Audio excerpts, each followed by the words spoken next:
Française, Français, le général de Gaulle est mort.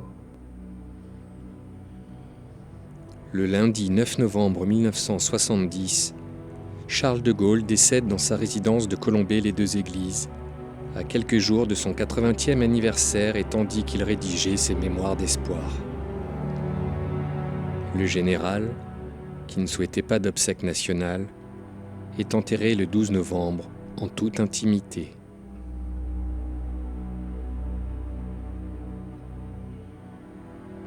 De quelle façon les Françaises et les Français sont-ils touchés par la disparition d'un homme qu'ils avaient décidé d'éloigner du pouvoir plus d'un an plus tôt, lui signifiant leur lassitude ?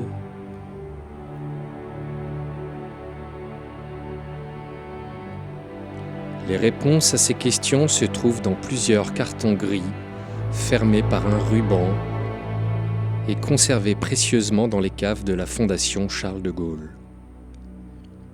Imprégnés d'une vieille odeur de papier, des milliers de lettres de condoléances, de cartes illustrées, de poèmes, de dessins d'enfants, tous adressés à Yvonne de Gaulle, restée seule à Colombey-les-Deux-Églises, reposent là et témoignent à jamais.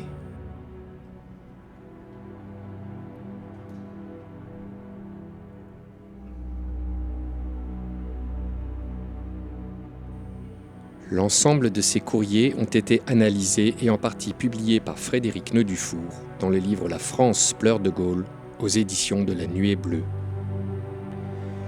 Retrouvez-nous pour une série de 10 épisodes avec la collaboration de Radio Judaïka Strasbourg et le soutien de la région Grand Est.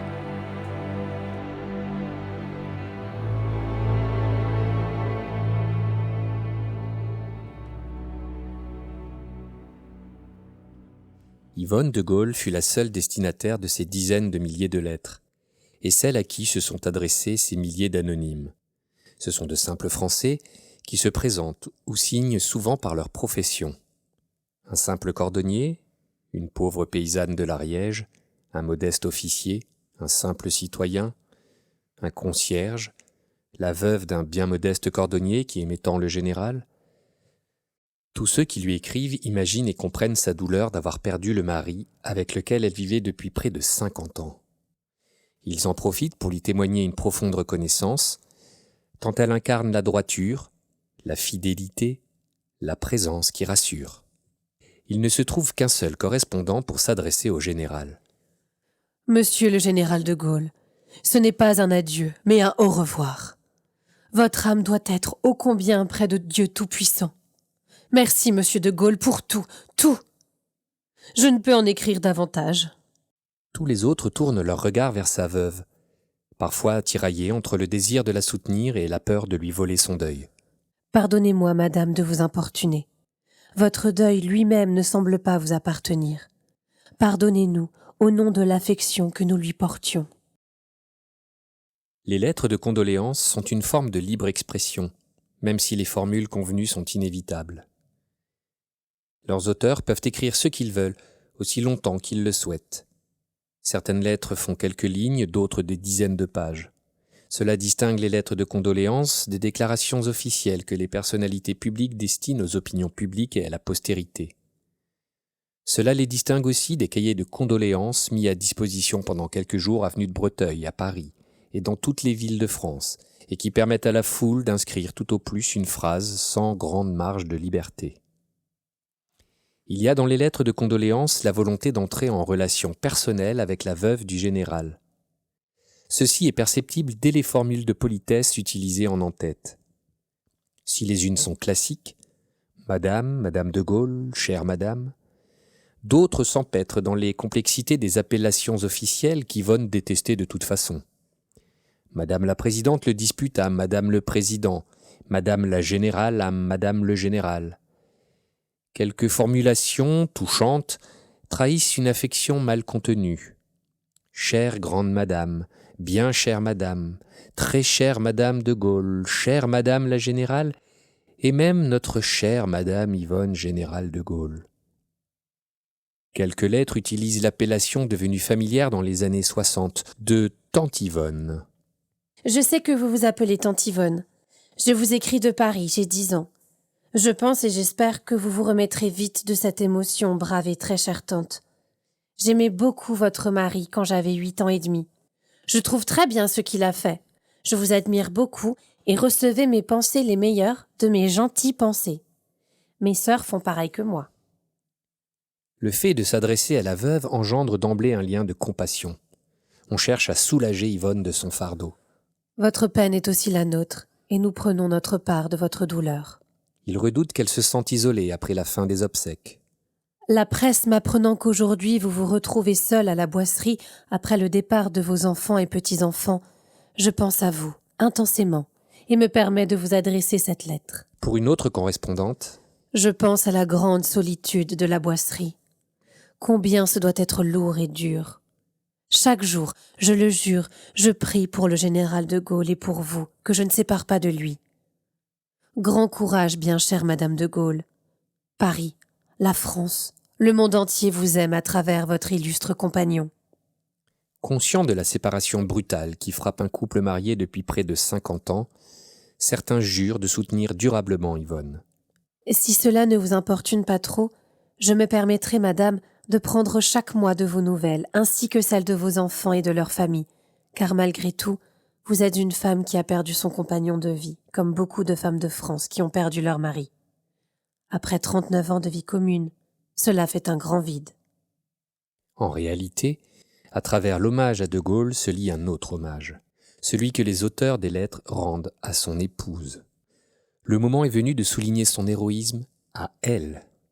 Un héroïsme d'abnégation et de soutien, de présence et de fidélité qui transparaît de différentes façons, parfois un peu naïvement. Je vous remercie d'avoir été la compagne de l'idole de la France. Selon un résistant très malheureux. Parfois, de façon un peu plus élaborée, Je vous remercie, Madame, d'avoir toujours été aux côtés du général la présence féminine, à la fois pleine de dignité et de discrétion, qui sut toujours se montrer également accueillante aux grands et aux petits de ce monde. Vous resterez pour nous le vivant souvenir du général. écrit une sœur religieuse de l'Assomption à Bondy. Déjà du vivant du général, vous étiez notre grande dame, car vous saviez vous effacer derrière votre illustre époux, avec une sérénité que nous admirions, car nous savions que vous étiez pour lui la douce compagne qui convenait remarquablement. Souligne 3 habitants de Saint-le-Noble, ou encore un Parisien. Si j'ai toujours eu une grande admiration pour l'œuvre immense accomplie par le général de Gaulle, je me permets d'y ajouter celle que j'ai toujours eue pour l'action que vous avez accomplie auprès de lui. Je reste convaincu que votre bienfaisante sollicitude autour de notre cher disparu lui a été précieuse et réconfortante à tous les instants. Je vous en remercie du fond du cœur. Ceux qui ont eu l'occasion de croiser le couple soulignent le rôle important joué par Yvonne. Ainsi, ce colonel britannique à la retraite. Dans ces jours sombres et éloignés de 1940, j'ai eu le plaisir de vous rencontrer, toujours à l'arrière-plan, mais si proche de l'homme qui a fait reconnaître la France comme puissance. À votre manière, calme mais affirmée, vous étiez toujours près de lui et derrière lui par l'esprit. Combien cet homme qui était si bon vous manque maintenant, et sans aucun doute, pour le reste de votre vie sur terre. La solidité du couple de Gaulle et l'égale exemplarité du mari et de la femme amènent certains signataires à faire des demandes particulières.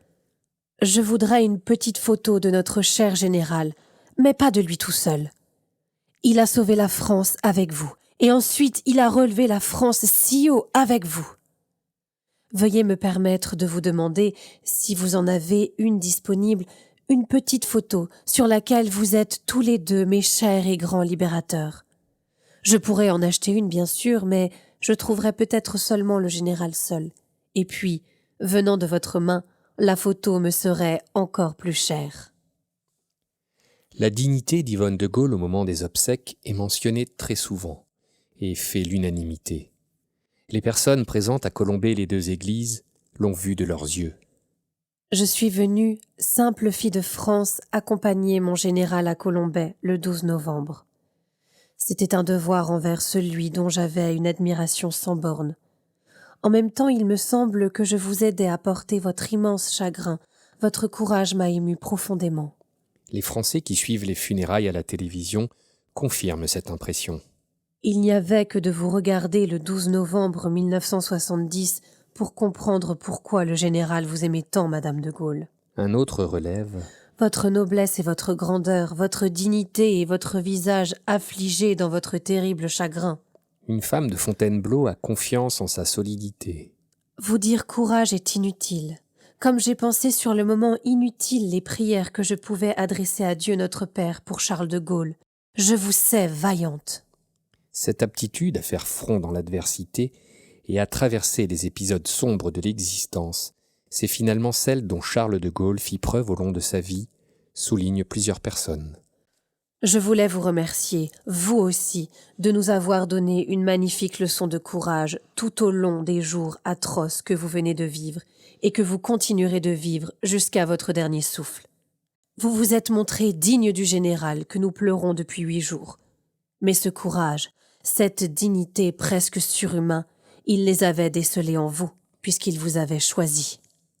Une seule exception à ce concert de louanges, un Bruxellois veut secouer un peu Yvonne de Gaulle. Reprenez courage, chère madame. Vous n'ignorez pas plus que moi que le général n'eût pas aimé vous voir vous abîmer dans un tel chagrin. Soyez la femme énergique et raisonnable qu'il a connue. Là où il est, s'il vous voit, il s'en réjouira. Parmi les personnes qui écrivent à Yvonne, une catégorie se trouve surreprésentée. Il s'agit des veuves. Tout au long de sa vie, Yvonne de Gaulle a côtoyé de nombreuses veuves. Les circonstances de la guerre et les aléas de la vie l'ont fréquemment conduite à épauler les femmes affligées par la perte de l'être aimé. Désormais, c'est à son tour d'être soutenue, y compris par celle qu'elle avait aidée autrefois. Une veuve le lui rappelle. En 1964, lors du décès de mon mari, je suis restée seule avec 8 enfants de 14 à 2 ans. Je vous ai écrit mon désespoir, je voulais en finir avec la vie. Vous m'avez, madame, réconfortée. Les veuves partagent avec Yvonne l'expérience de la perte de l'être aimé, ce qui les rend soudain proches de l'ancienne première dame. Une femme confie « En cette douloureuse circonstance de sa mort, je viens m'associer à votre peine, étant veuve moi-même depuis 15 ans et mesurant le poids de votre solitude. » La présidente de la section sartoise de l'Association des veuves et orphelins de guerre parle au nom de toutes ses camarades. Nous sommes veuves parce qu'en 1940, le général nous a demandé le maximum du mot servir. Aucune ne lui en a voulu. Vous allez connaître à votre tour ces lendemains douloureux, dans une maison vide mais si pleine de souvenirs. Nous prions pour vous de tout notre cœur. Dans certains cas, la douleur du veuvage est ravivée par la disparition du général. Je suis veuve de guerre, et avec le décès du général de Gaulle, quelque chose en moi est mort aussi. Certaines femmes veulent trouver dans la proximité des dates un motif supplémentaire de rapprochement avec Yvonne. Chère madame, il y a 23 ans, je perdais mon mari, le 9 novembre. Curieuse coïncidence.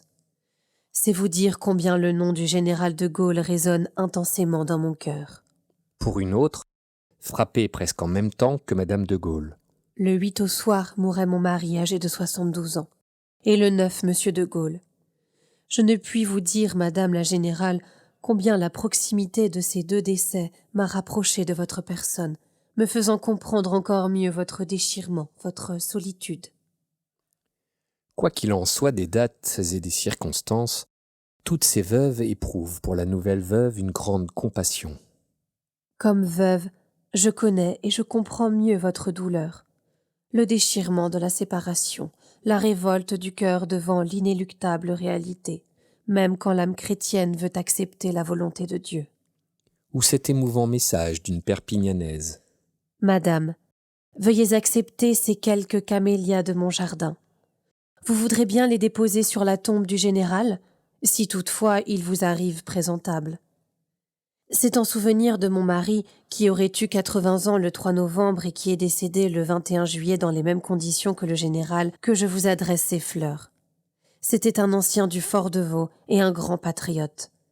Ayant subi cette grande épreuve après 50 ans de mariage, vous comprendrez, madame, combien j'ai partagé votre peine. Il existe une dernière façon de s'adresser à Yvonne, en la considérant comme la gardienne légitime de l'héritage spirituel de son mari. Pour certains, son rôle dépasse même celui de l'ayant droit. Vous êtes pour nous le vrai visage de la France. À ce titre, toutes sortes de requêtes d'ordre politique lui sont soumises, alors que Madame de Gaulle a toujours refusé d'interférer dans la vie publique de son mari. Cette attitude reste inchangée après la mort de son époux. Vous y avez sans doute songé, et ce ne sera que suggestion. Il serait souhaitable de créer une association du souvenir en dehors des politiques, comme il en existe pour Napoléon. Il existe également plusieurs lettres au sujet de la polémique qui suit la mort du général. Lorsque la mairie de Paris décide, par un arrêté du 13 novembre, de rebaptiser de son nom la place de l'Étoile. Plusieurs correspondants y sont favorables. Je suis heureux que le conseil municipal de Paris ait donné le nom de votre mari à la place la plus prestigieuse de notre capitale. Ainsi, la ligne numéro 1 Nation Charles de Gaulle restera pour nous le symbole de la liberté et perpétuera le souvenir du plus grand des Français. Mais d'autres y sont hostiles, avec des arguments intéressants. C'est avec regret et beaucoup d'humilité que je viens troubler la paix de votre demeure. Les conseillers municipaux débaptisent la place de l'Étoile, cela sans prendre l'avis en un cas aussi exceptionnel de ce peuple qu'ils représentent. N'ont-ils pas outrepassé leurs droits ? Cette place de l'Étoile n'est-elle pas le lieu privilégié, un symbole ? Le tombeau du soldat inconnu ne perd-il pas ainsi tout son sens ? Je ne crois pas que le général de Gaulle lui-même aurait souhaité cela.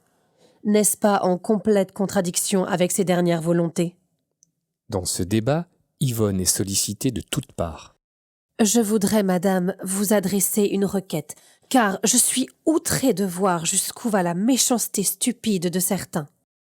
J'ai entendu à la radio que l'on devait vous présenter une lettre pour que vous interdisiez le changement de nom de la place de l'Étoile.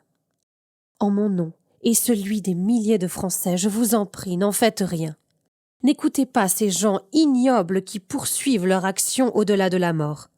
Je vous en prie, madame, laissez faire le Conseil de Paris qui a décidé de cet humble hommage. Ce n'est que justice pour le plus grand des Français.